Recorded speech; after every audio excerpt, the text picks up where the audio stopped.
ഒമാനിലെ പുരാതന പ്രദേശവും പ്രധാന വിനോദസഞ്ചാര കേന്ദ്രവുമായ മത്രയിൽ റനീൻ ഫെസ്റ്റിവലിന് പ്രൗഢഗംഭീര തുടക്കം.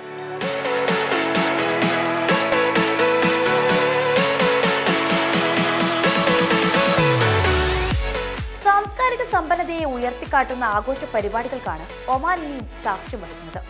സാംസ്കാരിക കായിക യുവജന മന്ത്രാലയം സംഘടിപ്പിക്കുന്ന പരിപാടി Sayyid bin Arab bin Haitham Al സയ്യിദാണ് ഉദ്ഘാടനം നിർവഹിച്ചത്. Bait al Khoory, Bait al Khonji, Mutrah fort എന്നിവിടങ്ങളിൽ നവംബർ 30 വരെയാണ് പരിപാടികൾ നടക്കുക. വിവിധ കലാകാരന്മാരുടെ സർഗസൃഷ്ടികളെ നേരിട്ടറിയാനും പര്യവേക്ഷണം ചെയ്യാനുമുള്ള സുവർണ അവസരമാണ് ഫെസ്റ്റിവലിന്റെ മുഖ്യ ആകർഷണം. ഒമാൻ വാസ്തുവിദ്യയും ചരിത്രമോതുന്ന വീടുകളും കെട്ടിടങ്ങളും തെരുവുകളും ചരിത്ര സൂക്ഷിപ്പുകളാക്കി മാറ്റി മത്രയെ സർഗാത്മക കേന്ദ്രമാക്കുകയാണ് പരിപാടിയിലൂടെ ലക്ഷ്യമിടുന്നത്. ആഘോഷങ്ങളെ ഇത്രയധികം മനോഹരമാക്കുന്ന കലാകാരന്മാരിൽ പലരും മത്രയുമായി ആത്മബന്ധമുള്ളവരാണ്. ലൈവ് പ്രൊഡക്ഷൻ ആർട്ടിസ്റ്റുകൾ, സൗണ്ട് കമ്പോസർമാർ, ഫോട്ടോഗ്രാഫർമാർ എന്നിങ്ങനെ തുടങ്ങി ഏറെ വൈദഗ്ധ്യമുള്ള ലോക ശ്രദ്ധ നേടിയ 10ഓളം കലാകാരന്മാരെ ഈ ആഘോഷ പരിപാടികളിലേക്ക് നേരത്തെ തന്നെ ക്ഷണിച്ചിട്ടുണ്ട്. ഭീമാകാരമായ ചന്ദ്രശില്പമാണ് പരിപാടിയുടെ മറ്റൊരാകർഷണീയത.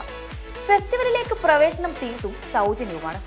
പരിപാടിയുടെ പ്രഥമ പതിപ്പിൽ ലോകമെമ്പാടുമുള്ള 20ഓളം കലാകാരന്മാരാണ് പങ്കെടുക്കുക. 13 പ്രാദേശിക കലാകാരന്മാരും 7 അന്തർദേശീയ കലാകാരന്മാരും 8 സോളോ സംഗീതജ്ഞരും 3 വേദികളിൽ 10 ദിവസങ്ങളിലായി പരിപാടികൾ അവതരിപ്പിച്ചു.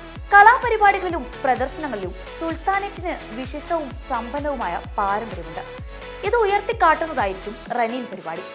വാസ്തുവിദ്യ പൈതൃകത്തിന്റെ സമകാലിക വ്യാഖ്യാനവും നഗരത്തിന്റെ സവിശേഷ സ്വഭാവവും ഒമാനിലെ അതിന്റെ പ്രാധാന്യവും പ്രതിഫലിപ്പിക്കുക, ദൃശ്യശ്രാവ്യങ്ങളിലൂടെ മത്ര വലായത്തിലെ സൈറ്റുകൾ പുനരുജ്ജീവിപ്പിക്കുക എന്നിവയാണ് റനീൻ ഇവന്റിന്റെ പ്രഥമ പതിപ്പിലൂടെ ലക്ഷ്യമിടുന്നത്.